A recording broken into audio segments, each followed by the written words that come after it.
Today we're taking a look at the latest foldable sim cockpit from Next Level Racing. This is the GT Lite Pro with a new design and additional features, with it being capable of handling direct drive wheelbases up to 13 Newton meters. Details are in the description below, including purchasing links. Plus we're doing a giveaway of one of these, so check out the description for details on this. So I'll show you how to set this up, together with showing you the adjustments you can do, and I'll test this out to show how rigid it is, highlighting any pros and cons to give you a better idea if it's worth getting or not. But before I begin, if you're new to the channel, hope you can support me by subscribing and hitting the bell icon to get notified of my next release. And if you have any questions, let me know in the comments below. It comes in a large cardboard box with GT Lite Pro written on the front. It weighs around 20 kilograms. Removing the outer packaging, inside you get the official GT Lite Pro box with the sim cockpit on display. Opening up the box, and everything is packaged up in a large plastic bag, and inside this you get an instruction manual, a bag containing a shifter plate and other accessories, backrest bottom tubes, pedal frame front tube with pedal plates, the wheel plate tube, the rear leg which includes 2 wheels, and finally the seat.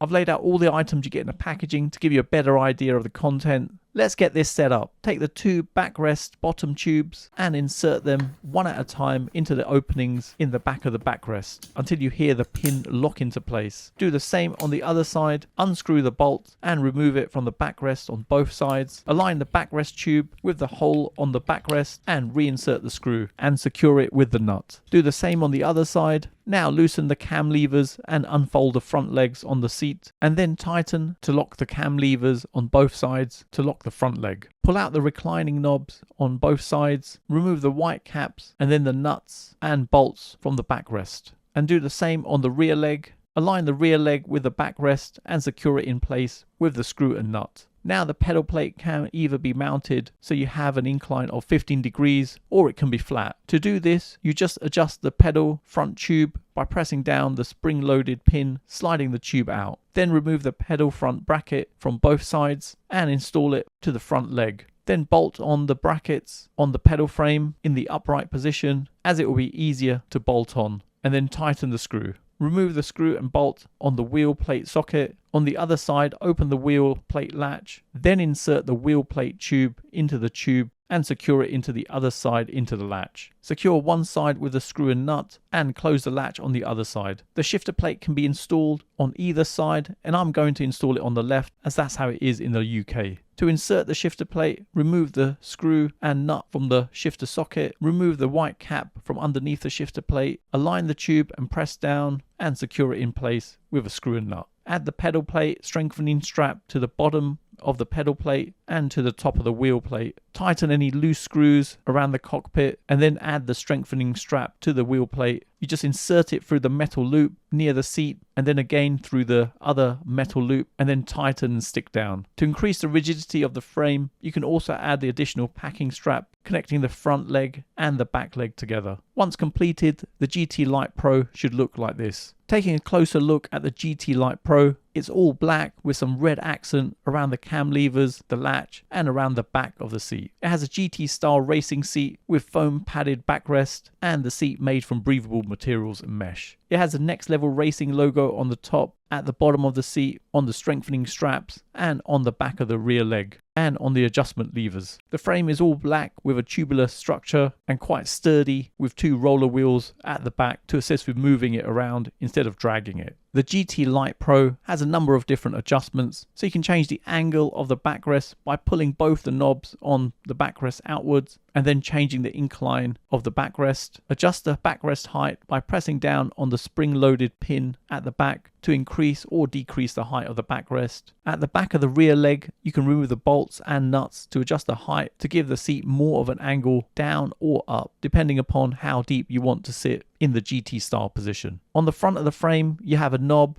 underneath the wheel plate to adjust the angle on the wheel, plus you can adjust the distance you want the wheel from you by adjusting the bolts and shifting the plate either forwards or backwards, depending on the length you want it away from your body. Plus you can adjust the front leg by pressing down on the spring-loaded pins to adjust the main frame to increase the distance to the pedals, or loosen the ratchet handles at the side of the pedal plates to adjust the position of the pedals by sliding them forward forward or back, depending on the pedals you're using and the distance you want them from you. The GT Lite Pro is pretty impressive with the number of adjustments you have, plus the cockpit can be folded away with or without the wheel attached and can be stored away, which is perfect if you're limited for space. But I'll show how to fold it away later on. So let's get the wheel and pedals attached to this, and as the GT Lite Pro supports up to 30 Newton meters of torque, I'll be testing the sim cockpit with the Logitech G Pro wheel, Pro pedals and driving force shifter. The wheel and shifter plates come with pre-drilled holes and the pedal plates has slots. And this makes it compatible with all major brands, plus they give additional screws, washers and even Velcro straps for cable management. The only criticism I have is the washers are a bit small for the pedal plate, but it's fine for the wheel and shifter plate. So let's get the wheel, pedals and shifter attached.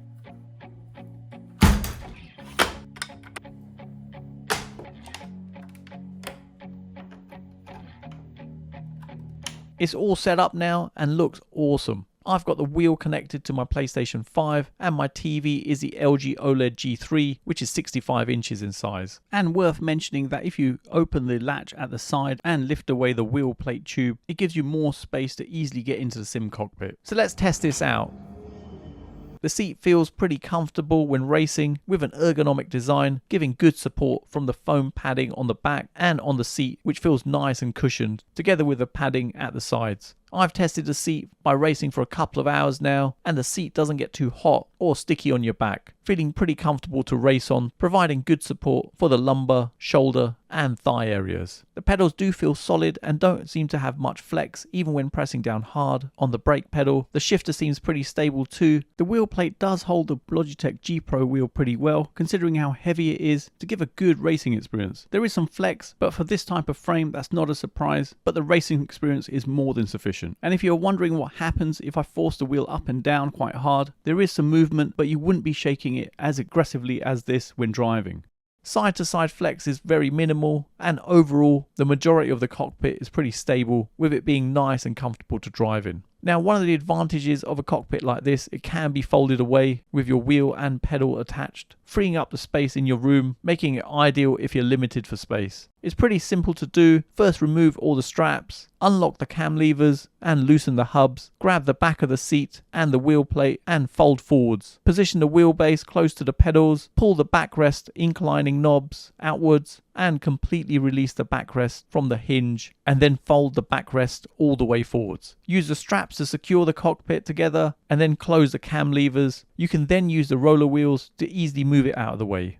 So in summary, if you're limited for space and wanted a fold-away sim cockpit, this is a good option to go for. It's easy to assemble, has a lot of adjustments, and it can accommodate the majority of wheelbases, supporting up to 13 Newton meters. It's comfortable with a good amount of padding on the seat, and design wise it's fairly rigid with all the additional straps, plus it comes with a shifter mount. In the packaging they also provide mounting screws and Velcro straps for cable management, so there's nothing in addition you'd need to buy. And for a full size frame it's pretty affordable, so price wise in the UK it retails for £279 and in the US it's $299. Negatives wise, there is some flex on the wheel mount plate. Admittedly, I did use the heavy Logitech G Pro wheel, but really with the thin tubular design, it was really no surprise. And this is the trade-off when going with a foldable cockpit instead of a fixed position setup. But personally, I wouldn't say it's a deal breaker, as it still gives a pretty good racing experience. So there you have it, you come to the end of another video, and I hope it's helped anyone thinking of purchasing this. Details are in the description below, including purchasing links. And if you have any questions on the GT Lite Pro, then let me know in the comments below.